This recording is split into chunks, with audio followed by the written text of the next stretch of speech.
हाँ भाई, चलिए हम लोग आज सीखने वाले हैं Doppler's effect in wave optics. Doppler effect हम लोगों ने सामने पढ़ा है, बट वो डिफरेंट थिंग्स है, ये डिफरेंट थिंग्स है। ठीक है, डॉपलर्स इफेक्ट वेव ऑप्टिक्स क्या कहता है कि change in frequency and change in wavelength due to the relative motion between source and observer, है ना। समझ में नहीं आया होगा, समझें। जैसे ये कोई एक टार्च है और ये टार्च यहाँ पे है, लाइट एमिट कर रही है। हम एक ऑब्जर्वर हैं जो कि इस टार्च की रोशनी को देख रहे हैं। अब इस टार्च को टार्च कैसा है, सोर्स है, ये मूव किया, ये ऐसे भी आ सकता है और दूर भी जा सकता है। टार्च जब हमारे पास आएगा तो रोशनी क्या हो जाएगी, बढ़ जाएगी। टार्च जब दूर जाएगा तो रोशनी क्या हो जाएगी, घट जाएगी। ये सारी चीजें हम ऑब्जर्वर हैं, हम ऑब्जर्व कर रहे हैं। अब टार्च के पास आने से रोशनी बढ़ जा रही है, इसका मतलब क्या है कि टार्च की रोशनी की जो फ्रीक्वेंसी है वो क्या हो रही है, बढ़ रही है। और दूर जाने से रोशनी कम हो रही है, मतलब टार्च की फ्रीक्वेंसी क्या हो रही है, लाइट की कम हो रही है।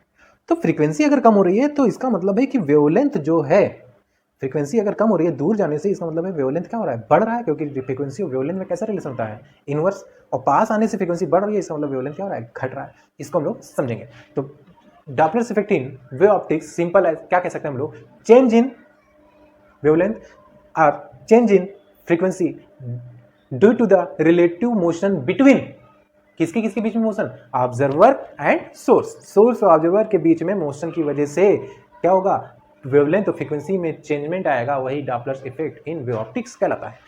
ठीक है, तो चेंज इन वेवलेंथ और चेंज इन फ्रीक्वेंसी क्या कहलाएगा, Doppler's effect in wave optics. ठीक है, मान लेते हैं ये क्या है, एक सोर्स है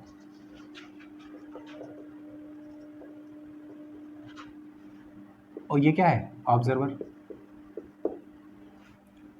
अभी ये सोर्स स्टेशनरी है, मतलब रुका हुआ, ऑब्जर्वर भी रुका हुआ है। तो ये सोर्स से जो लाइट इमिट होगी वो इस पाथ को फॉलो करेगी।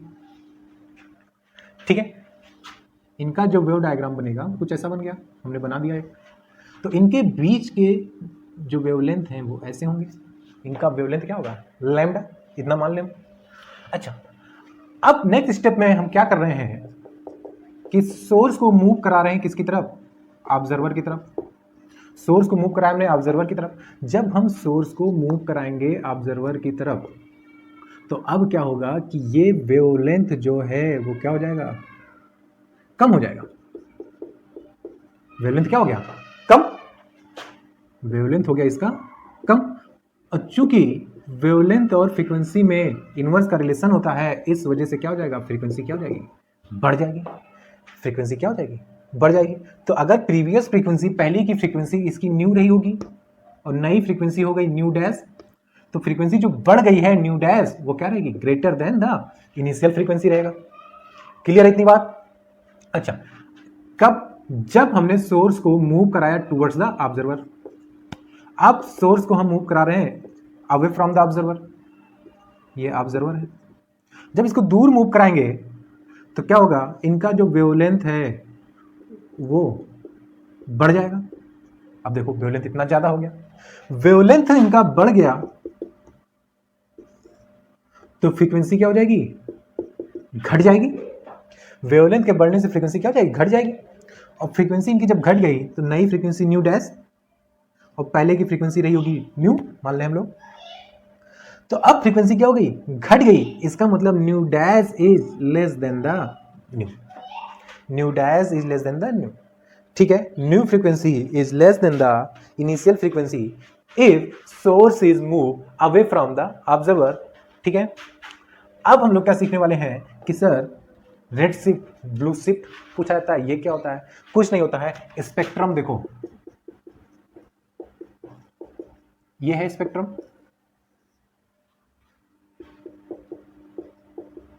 सबसे ज्यादा होता है वेवलेंथ, वायलेट का वेवलेंथ सबसे कम होता है। ब्लू शिफ्ट रेड शिफ्ट बोलते हैं क्योंकि रेड शिफ्ट में वेवलेंथ ज्यादा होता है। जब हम लोग सोर्स को ऑब्जर्वर से दूर ले जाएंगे तो वेवलेंथ बढ़ेगा।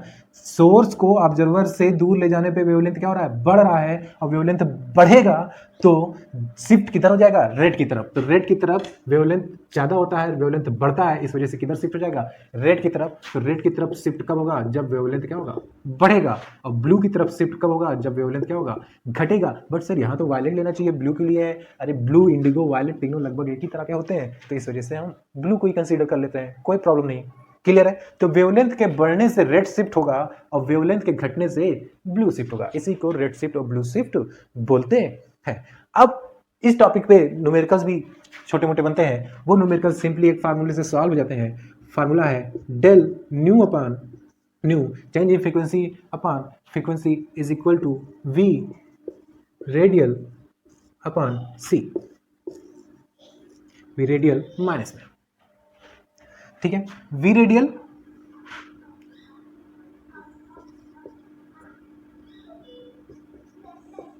स्पीड ऑफ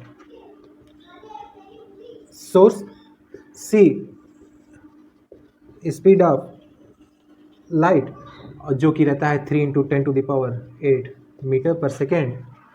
और एक चीज हमेशा ध्यान रखना न्यूमेरिकल करते टाइम कि if source is move towards the observer, if source is moved towards the observer, then speed of source v radial taken negative, तो v radial vr से रिप्रेजेंट करेंगे नेगेटिव, तब हम लोग लेंगे कब, जब ये सोर्स और ये ऑब्जर्वर, ये सोर्स किधर मूव करे, ऑब्जर्वर की ओर, और v radial टेकन पॉजिटिव, जब ये सोर्स मूव करे अवे फ्रॉम द ऑब्जर्वर, ये सोर्स है ये ऑब्जर्वर, ठीक है। तो इतना ही टॉपिक्स हैं इस छोटे से टॉपिक्स में, Doppler's effect in wave optics में इतना ही इसका कंटेंट है, और न्यूमेरिकल जो बनते हैं वो इस फार्मूले से इजी निकल जाते हैं। तो आई होप आप लोगों को आसान भाषा में बिल्कुल समझ में आ गया होगा Doppler's effect in wave optics. Thank you.